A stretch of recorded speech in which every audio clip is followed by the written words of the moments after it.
Hey guys, இன்னைக்கு நான் உங்களோட என்கிட்ட மோஸ்ட் ஃப்ரீக்வென்ட்லி ஆஸ்க் கொஸ்டின் தான் ஷேர் பண்ணிக்க போறேன். ஸோ என்கிட்ட வந்து ஸ்டூடெண்ட்ஸ் யாராவது படிக்க வராங்க கனடாக்கு அப்படின்னா நிறைய கொஸ்டின்ஸ் கேட்குறாங்க. அதுவும் இல்லாமல் இங்கே இருக்க எக்ஸ்பீரியன்ஸ் கேண்டிடேட்ஸே கேட்குறாங்க. என்ன அந்த கொஸ்டின் அப்படின்னா வந்து என்ன கோர்ஸ் படிச்சா, என்ன சர்டிஃபிகேஷன் படிச்சா இங்கே கனடால ஈஸியாக வேலை எடுக்கலாம் அப்படின்றத பற்றி தான். ஸோ இங்கேன்னு இல்லை, எந்த ஒரு ஊர்லேயுமே வந்து இமீடியட்டாக வேலை வந்து கோர்ஸ் முடிச்சோன்னு எடுக்கிறது ரொம்ப ரொம்ப டிஃபிகல்ட்டான டாஸ்க்கு. அதுக்கான ஹார்ட் ஒர்க் அண்ட் அந்த கம்பெனிக்கான ரிக்வயர்மெண்ட் இமீடியட்லி இருந்துச்சுன்னா கண்டிப்பாக அந்த வேலை உங்களுக்கு தான். ஸோ அதுவும் இல்லாமல் என்ன கோர்ஸ், என்ன சர்டிஃபிகேஷன் பண்ணோம் அப்படின்னு கேட்டிங்கன்னா, நீங்கள் ஆல்ரெடி எக்ஸ்பீரியன்ஸ்டாக ஒர்க் பண்ணிட்டு இருந்தீங்கன்னா அந்த எக்ஸ்பீரியன்ஸ்க்கு ஏற்ற மாதிரியான கோர்ஸை எடுத்துட்டு இங்கே கனடாக்கு வாங்க. சும்மா ரேண்டமா ஏதாவது ஒரு கோர்ஸ் எடுத்துட்டு வந்து படிச்சுட்டு அதுக்கப்புறமா உங்க எக்ஸ்பீரியன்ஸ்க்கு நீங்க வேலை தேடாதீங்க. அதே மாதிரி ஸ்டூடெண்ட்ஸ் யாராவது ஃப்ரெஷ்ஷா தான் வரீங்க அப்படின்னா வந்து உங்களுக்கான ஸ்கில்ஸ் டெவலப்பிங் ஆப்ஷன்ஸ் வந்து இங்க நிறைய இருக்கு.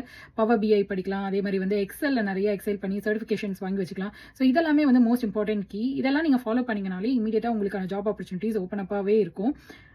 So that's it for today. இன்னைக்கு இந்த வீடியோ உங்களுக்கு யூஸ்ஃபுல்லா இருந்ததுன்னா நம்ம சேனலுக்கு மறக்காம சப்ஸ்கிரைப் பண்ணிக்கோங்க. பாய், தேங்க்யூ, டேக் கேர்.